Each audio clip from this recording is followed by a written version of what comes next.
Hi roboticist, have you ever built a robot or a simulation that works perfectly on your laptop but completely breaks on someone else's personal computer?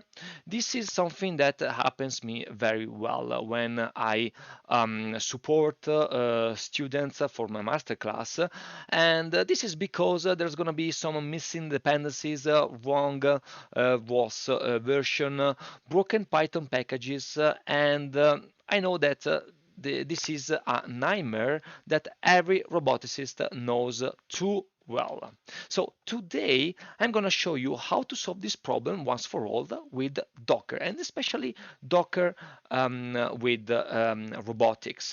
Okay, this is not meant to be a very precise Docker course.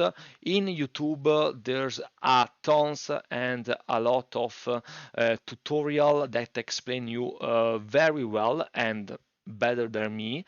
This is a series in Docker specifically for robotics that I think that is very important in order to allows you to survive when you are developing a robotic application, because most often you are going to use complex hardware like Jetson, RealSense that needs to have some wrappers, some libraries, and each components are nested between each other. And if you run everything, you install all the dependencies on your PC, if you need to replicate in another machine, it's going to be very complex.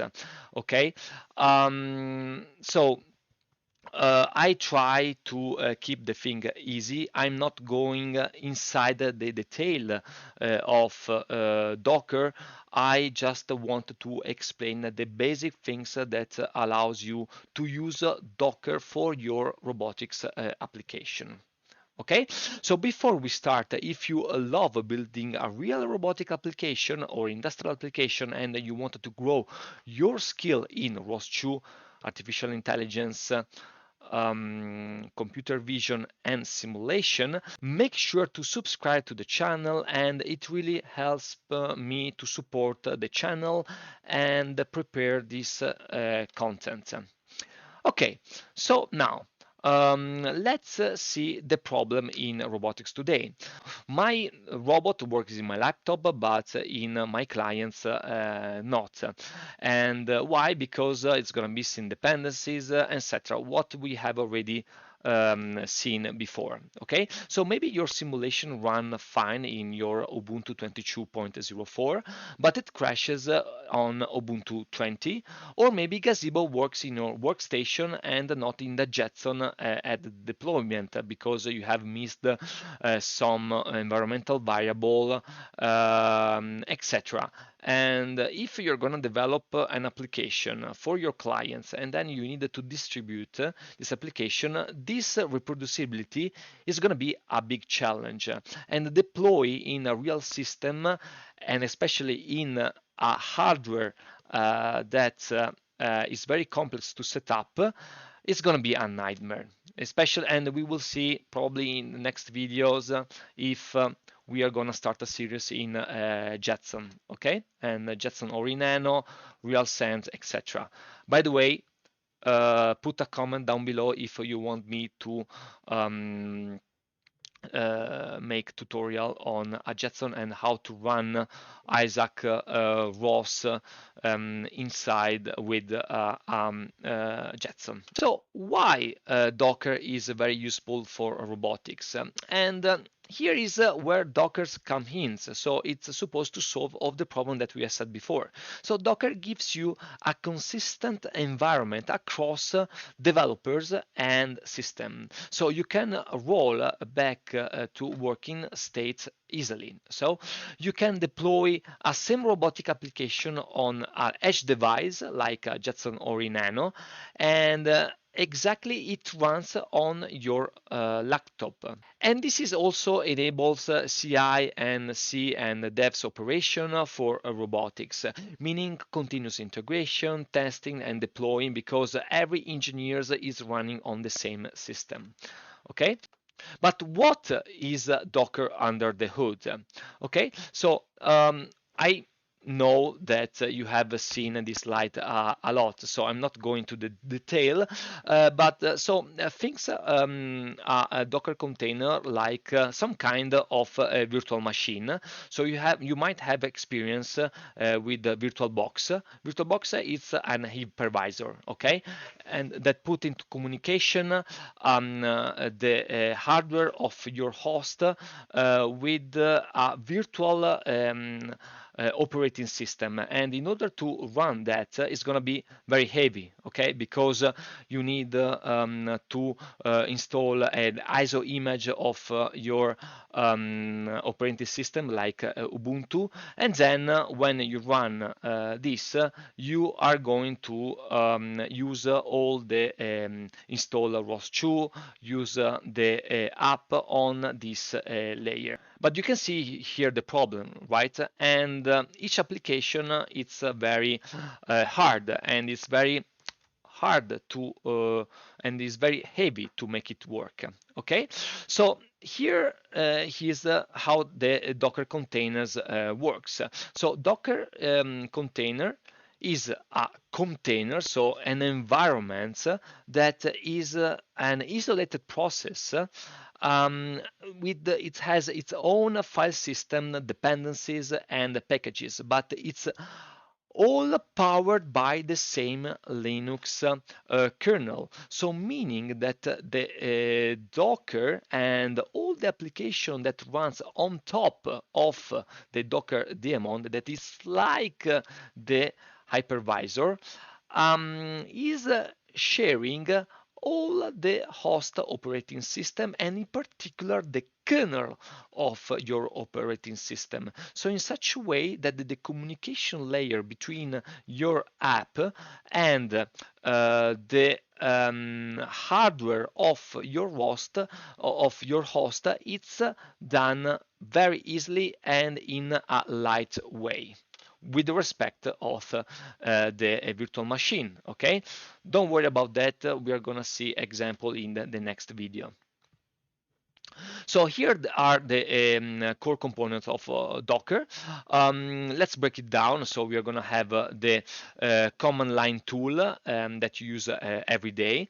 So then you're going to have the Docker engine. So this is the daemon that builds and run containers. Then you're going to have Docker images. That is going to be some kind of ISO images of your operating system that you download if you wanted to put into a VirtualBox. Okay, and this is a snapshot of your system, the blueprint if you want, okay? And then you have the container, which is the environments that run on your host computer that is taken from the Docker images.